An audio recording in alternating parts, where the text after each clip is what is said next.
दोस्तों नमस्कार, मैं हूं आपके साथ दिनेश कुमार। महाराष्ट्र के पुणे में प्रॉपर्टी का बिजनेस करने वाले केतन अग्रवाल की हत्या की जांच में एक सीक्रेट रिश्ते और परिवार की तरफ से तय की गई शादी के बीच टकराव की बात अब सामने आई है। जांच कर रही पुलिस का दावा है कि सिया गोयल के सह आरोपी चेतन चौधरी के साथ नजदीकियों के बारे में परिवार के कुछ सदस्यों को जानकारी थी। पुलिस के मुताबिक गोयल परिवार को जानकारी थी कि जनवरी में एक कम्युनिटी क्रिकेट मैच के दौरान सिया गोयल और चेतन चौधरी की नजदीकियों के बारे में उन्हें पता चला था। हालांकि दोनों परिवारों की आर्थिक स्थिति में काफी अंतर होने के कारण गोयल परिवार ने कथित तौर पर उसकी भावनाओं को नजरअंदाज कर दिया और उसकी शादी ज्यादा अमीर अग्रवाल परिवार से तय कर दी। जांचकर्ताओं का मानना है कि इस अपराध के पीछे जबरदस्ती की शादी और एक सीक्रेट रिश्ता मुख्य वजह है। एक पुलिस अधिकारी ने कहा, शुरुआती जांच से पता चलता है कि साहिल, जो कि सिया गोयल का भाई है, उसको अपनी बहन और चेतन चौधरी, जो सह आरोपी इस मामले में है, उनके रिलेशनशिप के बारे में पता था। हम इस बात की पुष्टि करने की कोशिश कर रहे हैं और जांच कर रहे हैं कि क्या उसने जानकारी परिवार के अन्य सदस्यों के साथ साझा की थी। दरअसल इस पूरे मामले पर अब जो केतन अग्रवाल है, उसके परिवार की और उनके पिता की जानकारी सामने आई है।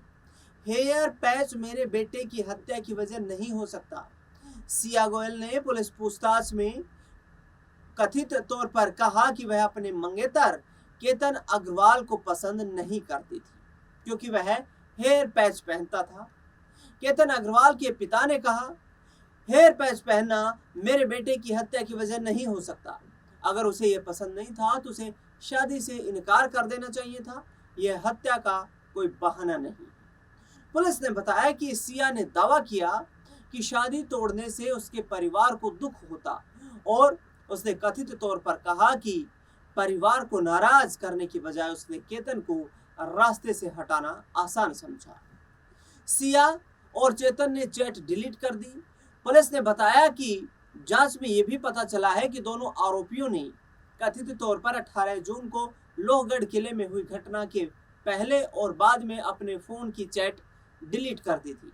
अधिकारियों ने कहा, डिलीट की गई चैट का रिकॉर्ड वापस पाने के लिए मोबाइल फोन को फोरेंसिक लैब भेजा गया है। पुलिस का दावा है कि घटना से पहले लगभग 6 महीने तक सिया गोयल और चेतन चौधरी लगातार संपर्क में थे और उन्होंने 2004 कॉल के जरिए कुल 238 घंटे तक बातचीत की थी। वारदात वाले दिन कैफे में मिले थे सिया और चेतन।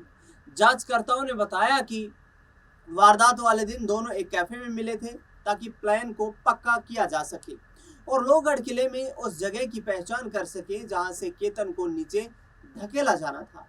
जानकारी के मुताबिक सिया गोयल चेतन चौधरी को पसंद करती थी, उसी के साथ शादी करना चाहती थी। सिया गोयल केतन अग्रवाल के साथ अपनी सगाई से खुश नहीं थी, लेकिन केतन के परिवार ने कहा कि सिया कई मौकों पर उनके घर आई, हंसती खुशी से रहती सिया ने कभी इस व्यवहार का एहसास परिवार को नहीं होने दिया। सिया के भाई से 10 घंटे तक पूछताछ हुई। पुणे ग्रामीण पुलिस ने बीते शुक्रवार को सिया के भाई साहिल गोयल को बयान दर्ज किया। पुलिस ने साहिल को जाने देने से पहले उससे करीब उसकी बहन और चेतन चौधरी के रिश्ते के बारे में 10 घंटे तक पूछताछ की। एक अधिकारी ने कहा कि साहिल चेतन को जानता है और हमने उससे कुछ बातों की पुष्टि की है। उससे करीब 10 घंटे तक पूछताछ की गई। पुलिस ने कहा कि जैसे जैसे जांच आगे बढ़ेगी और रिश्तेदारों और दोस्तों से भी पूछताछ की जा सकती है। लोनावला डिवीजन के deputy superintendent of police Gajanan Tonpe ने कहा कि जांच करने वालों ने दोनों आरोपियों की कथित भूमिकाओं का पता लगा लिया है।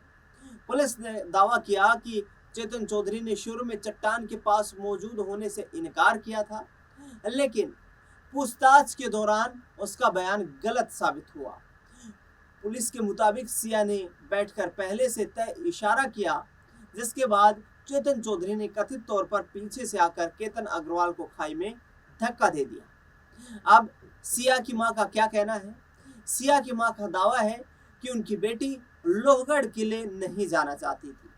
सिया की मां ने कहा कि उनकी बेटी 18 जून को लोहगढ़ किले पर जाने के लिए तैयार नहीं थी। उन्होंने बताया कि केतन और उनकी मां ने सिया को अपने साथ चलने के लिए मनाया। सिया की मां ने दावा किया 17 जून की शाम को सिया और केतन की वीडियो कॉल हुई, जिसमें केतन ने उससे लोहगढ़ चलने के लिए कहा। कॉल के दौरान केतन की मां ने भी सिया से बात की और उसे साथ चलने का आग्रह किया। सिया ने उनसे कहा कि वह ट्रैकिंग पर नहीं जाना चाहती क्योंकि अगले दिन एक कार्यक्रम था और वह आराम करना चाहती थी। अब ये तमाम परतें खुल रही हैं, तमाम खुलासे हो रहे हैं और इन तमाम खुलासों में कहीं ना कहीं परिवार के सदस्यों का जो बयानी विरोधाभास है वो भी सामने आ रहा है। देखना बेहद दिलचस्प रहेगा कि पुलिस की आगे की जांच किस तरीके से बढ़ पाती है और आखिरकार न्यायिक प्रक्रिया के दौरान किस तरीके से सुनवाई शुरू होती है। इस खास रिपोर्ट में फिलहाल के लिए इतना ही। आपकी क्या कुछ राय प्रतिक्रिया है कमेंट बॉक्स में बताना बिल्कुल ना भूलें। देश दुनिया से जुड़ी बड़ी खबरों के लिए लगातार बने रहे हमारे साथ। धन्यवाद।